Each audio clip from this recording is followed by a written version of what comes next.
Bună ziua și bine v-am regăsit! Sunt Emilia și vreau să vă propun astăzi să rămâneți alături de mine să pregătim împreună o rețetă de cozonac. Este o variantă tradițional românească asupra căreia m-am oprit după ce în timp am încercat mai multe tipuri de rețete. Este un cozonac gustos, aromat, pufos, cu adevărat deosebit. Vă invit să rămâneți alături de mine să-l pregătim împreună, cozonacul. Pentru cozonacul tradițional, și o să-l prepar astăzi, o să vă prezint întâi ingredientele necesare la frământat, iar apoi ingredientele de care avem nevoie pentru umplutură. 2 kg făină, 3 cuburi drojdie a câte 25 g fiecare, 900 ml lapte dulce cu 3,5% grăsime, 10 ouă, 500 g zahăr tost, 3 pliculețe zahăr vanilat, o sticluță esență rom, 200 g stafide, coajă răzuită de la o portocală, opțional, dacă doriți să puneți, eu pun, 200 ml ulei și un pachet de unt de 200 g. Pentru umplutură avem nevoie de 500 g nucă măcinată, 5 linguri cacao, 5 linguri zahăr tost, 3 pliculețe zahăr vanilat, 100 ml lapte, o sticluță esență rom, 500 g rahat tăiat bucățele. Punem întreaga cantitate de lapte pe foc să se încălzească. Din ea luăm doar o lingură, două de lapte doar călduți pentru maia. Ulterior îl încălzim foarte bine pentru frământat. Primul pas în pregătirea cozonacului este maiaua. Eu am să fărâmițez cele 3 cuburi de drojdie într-un bol, am să presar deasupra o lingură de zahăr, am să adaug o lingură de lapte, le amestec foarte bine, după aceea mai amestec cu o lingură de făină și las maiaua să crească în bol acoperită cu un șervet la temperatura camerei.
Am lăsat maiaua la crescut și acum voi cerne făina.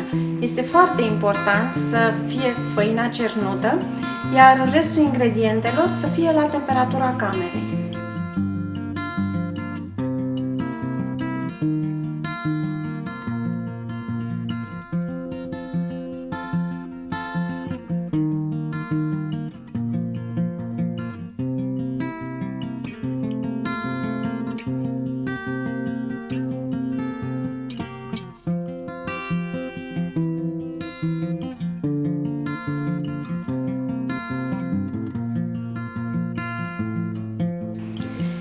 Timp am lăsat maiaua la crescut, aproximativ 20 de minute, pregătesc făina și restul ingredientelor ce ne sunt necesare la frământarea cozonacului.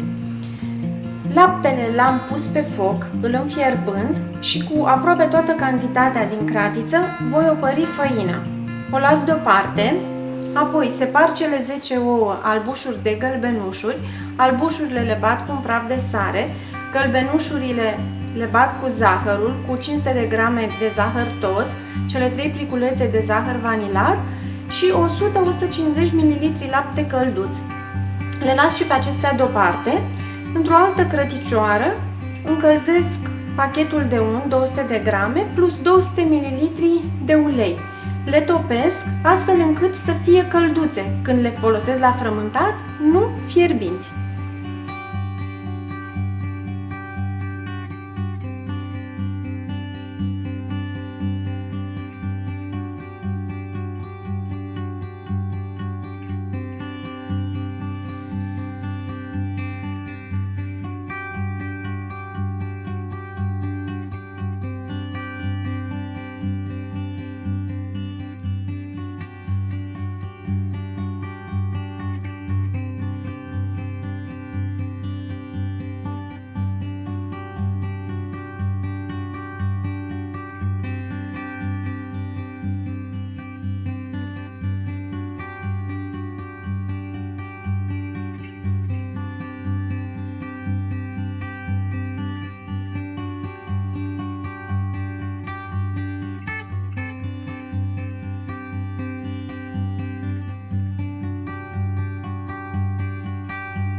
Din laptele rămas, pun într-o ceașcă și îl folosesc la gălbenușuri.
a crescut și acum o să o adăugăm peste făina opărită.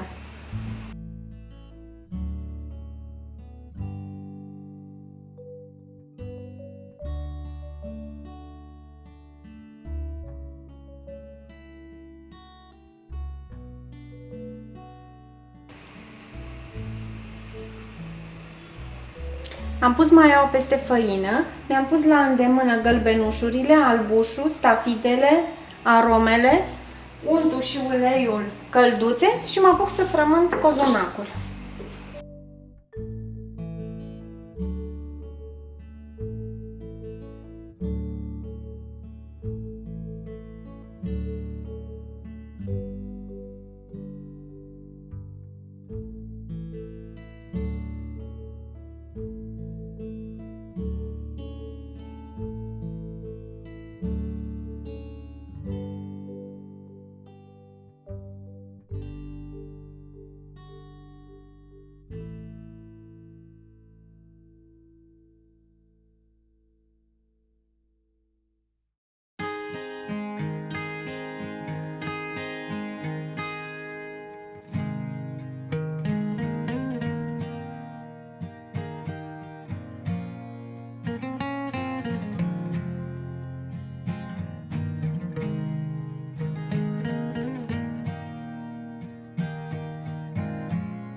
Mi-a mai rămas un stoc de lapte.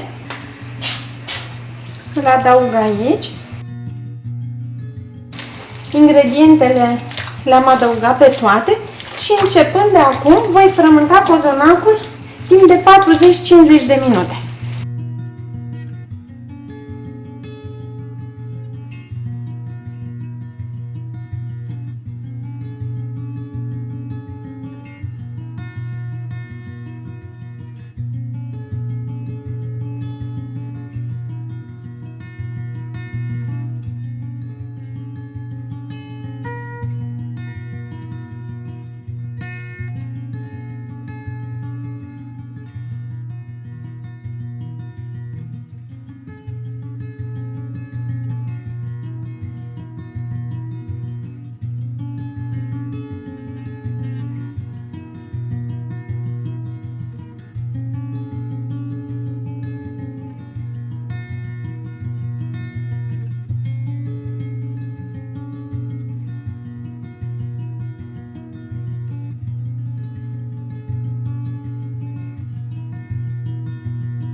Au trecut 40 de minute, am frământat aluatul, acum presar un pic de făină deasupra.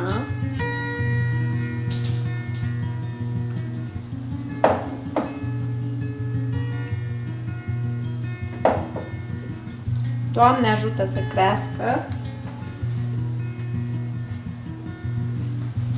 Îl voi acoperi cu un șervet. Am terminat prima etapă a cozonacului. Îl voi lăsa la dospit cam o oră și jumătate, apoi în a doua etapă îl voi lăsa aproximativ o oră la dospit în formă. A trecut o oră și jumătate, cozonacul a dospit foarte frumos.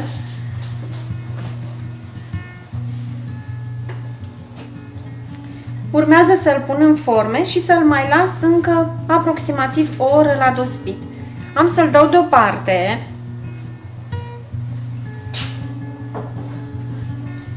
Și am să pregătesc umplutura.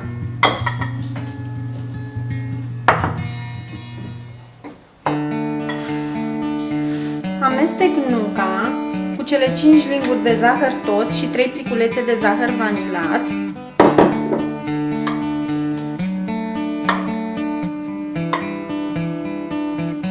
Pun cacaoa pe care am dat-o prin sită înainte.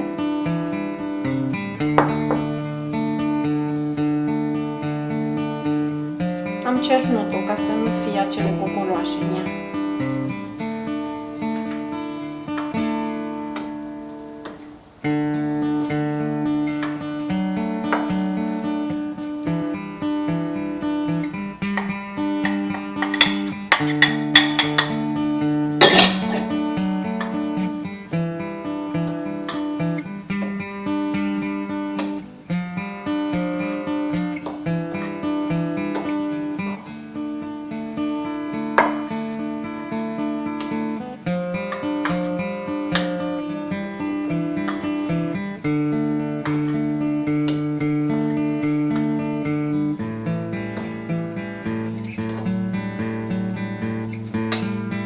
Pun o sticluță, esență de rum.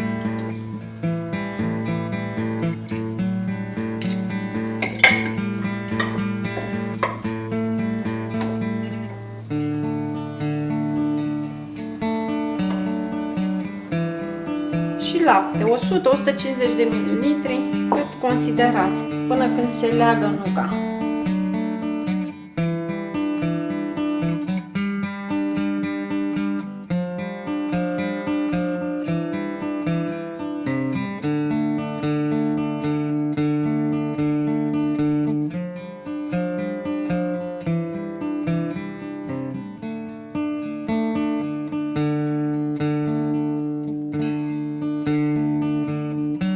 Am pregătit formele. Mie de regulă îmi ies 5 cozonaci, 4 mai mari și 1 mai mic. Am dat deoparte aluatul, o să iau porții mici, ung blatul de masă cu ulei și porționez cozonacii și așez în forme.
Pregătesc cele 4 gălbenușuri de ou bătute cu 2 linguri de apă cu care am să un cozonacul înainte de a-l băga în cuptor.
Cozonacul este gata, s-a copt frumos, a crescut frumos.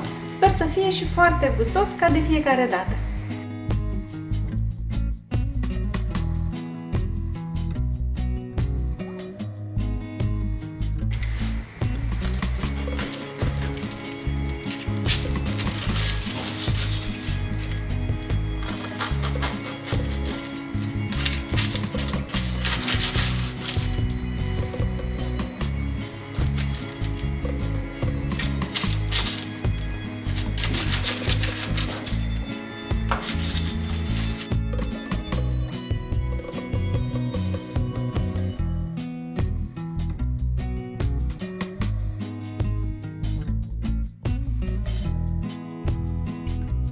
Cozonacul fiind un preparat netipsit de pe mesele noastre de sărbătoare, m-am gândit să vă propun astăzi o rețetă tradițional românească. De aceea vă invit să degustați o felie de cozonac și să beți o cană de vin fiert.